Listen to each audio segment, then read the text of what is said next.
Our meat. The strong eat.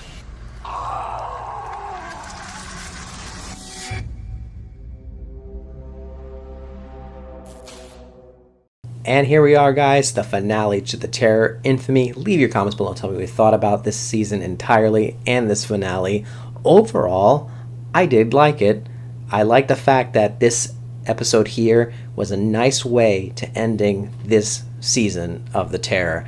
Now, that's not to say this is my favorite one. I think season 1 definitely outweighs this season. This one had its good moments, but it also had its bad moments. It started out with some promise, but before I go any further, I have to say how much I loved the opening shot, literally the very first shot of this episode.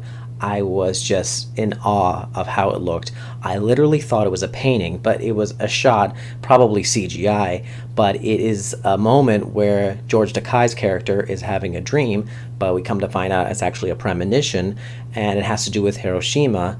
And he sees all these other people that he knows, and apparently they're dead, and they're talking about Hiroshima.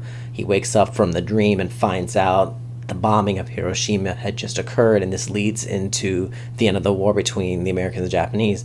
But that whole sequence there, especially the first shot, probably my favorite shot of the entire season. It's just something about it just looked so cinematic, and they looked like they put a lot of work into it, but it looked just like a painting you were looking at. But just literally probably my favorite part of the season and this episode, just that one shot. Now, that doesn't go without saying that the rest of the episode wasn't shot badly. It was shot really good. It's just that first sequence really caught my attention. But as for the storyline, this is just the climactic part where it's about cat and mouse. They're trying to get Luz, they're trying to get the baby. That's the whole point of this episode. But there are two main things that I think really stand out, that really holds a lot of importance of why this finale was so good, other than the whole epilogue portion, which I'll get into later, which is actually one of my favorite parts of this episode. But one thing we have to know that is Henry is the one who sacrificed himself in order to save everyone else. And I thought, I was confident that Chester was going to be that person. I was almost convinced he'd be the one to sacrifice himself for everyone else. But it looks like it's Henry, a man that was really hesitant towards Luz, who was always, fighting. He had this kind of bad, not so good relationship between him and Chester, and it just seemed that it was someone you wouldn't expect, but it was very heroic of him, and that's something that really stuck to me when watching the first half of this episode, because it was kind of heartbreaking to lose one of these characters that we've known since the very beginning. The other thing that I really did like was how they defeated Yoko. Now, traditionally you see in any horror movie, they want to destroy this thing, they want to kill it. Now, they tried doing that. It didn't work a few episodes back. So what they do here, they try to find her a so-called, I guess you can say, a happy ending, a good way to give her what she's been wanting, because her sister had confessed that she did all this on purpose. We're even given a flashback of what exactly happened, and you really get some nice insight on what happened to these two sisters. And you kind of feel for Yoko that she wants this life. All she wants with these two children. She wants to have that life that she was never given, at least the way she hoped it would be. So they think of a way to get into the picture by using those rituals that Luz's family were doing in order to communicate with the dead, and they're able to get her in there, and she's able to relive the life she had when she was first pregnant. And I thought that was a very refreshing way to end a horror show or a movie, by giving the villain a very good ending, and that being the only way to defeat it. But other than that two things with Henry and Yoko, everything else seemed a bit of the same. It's all about Yoko going from body to body, trying to get what she wants. They're just trying to track her down. So there wasn't really new in regards to that. Those are just two key things that I noticed that really made it clear that this was a finale. And that leads me to the epilogue. Now, that whole sequence is about a good 15-20 minutes, maybe shorter than that.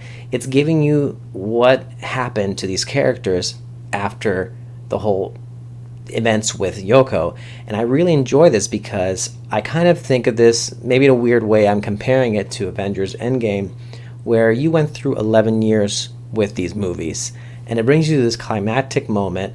And after the war in Endgame, you see them together for the ceremony. You see them all, how their lives are going on after this, and kind of reminded me of this moment with the show. We've gotten to know these characters after 10 episodes, and now we're finally seeing where they're going, because we won't be seeing them anymore. This is an anthology series, so being that this is the last episode, we're going to lead in, if there is another season, it will be an entirely new story. But I just enjoyed where we had a chance to see Chester's family. It's the year 1950. They're having these little ceremonies, these celebrations of their families, and they're just looking back on the past, but they're also looking towards the future. And it's something that I just really enjoyed seeing that. And I don't know, it was just a very good way to end this season. As I said before, even though it was not the best show, but it's not the worst by far, but it just had a really appropriate way of ending it. Nothing really ended in the way that I thought. They didn't explain it very well. I thought everything was tied up very nicely.